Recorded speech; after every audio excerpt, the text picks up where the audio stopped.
Well, the answer was that we were able to get one by that goalie because he was phenomenal. I mean, that was a really amazing goalie performance for the first 2 periods there. He was special. So then we were able to crack him there with Nazer's goal, and then I think that kind of opened the floodgates a little bit, but he was keeping them in there. The power play was converting as well. I knew you liked the looks on that early on, but what ended up being kind of the key? Yeah, we were around it, and they were doing a nice job, keeping it tight and packed in there. And then when we did have a good chance, like I said, he made the save. But we were able to kind of stick with what we thought was going to work, and that's why I give the guys credit. That's really the whole game. That's what it was. It wasn't going our way, but probably should have been going our way the way we were playing, but it wasn't. But the guys didn't veer off, and a couple weird things there that didn't go our way that could have really derailed it. But the guys were just worrying about the next shift and did a good job.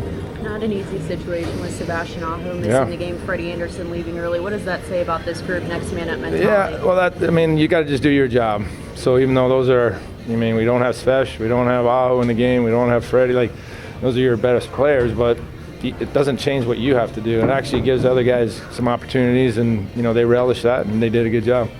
Is there any update on Frederick and what happened? Yeah, well, you saw he took the shot to the head, and we're in an age now for the athletes. It's everything is precautionary, and if it's even remotely, I'm a little dinged. Of course you are. You just took one in the head.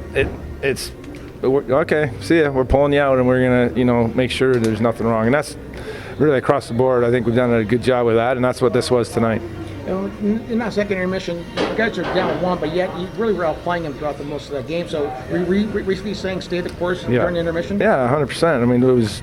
There's no reason to change anything we were doing. Obviously, a couple little tweaks on the power play, just making sure we understood what we needed to keep doing. But you don't change the game based on the score.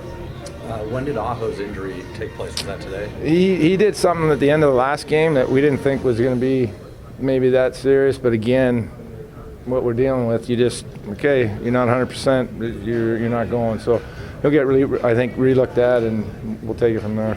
Jacob Slavin with the second shorthanded goal this season. What have you seen from him there? Well, we know. We love this guy, and great player, and he just that role, that kind of the check and roll. But he can, as you know, he's got great speed, and he almost had another one jumping up in the play. So he's world class. How impressive was it too that you guys were able to get was it 4 of your 6 goals were on special teams? Yeah, well, it's good or bad, however you want to look at it. That's kind of seems the way the game is right now. It's a lot of just stops and penalties, and it's not a lot of flow. So you better have the special teams dialed in, and tonight it was. Thanks, Rod.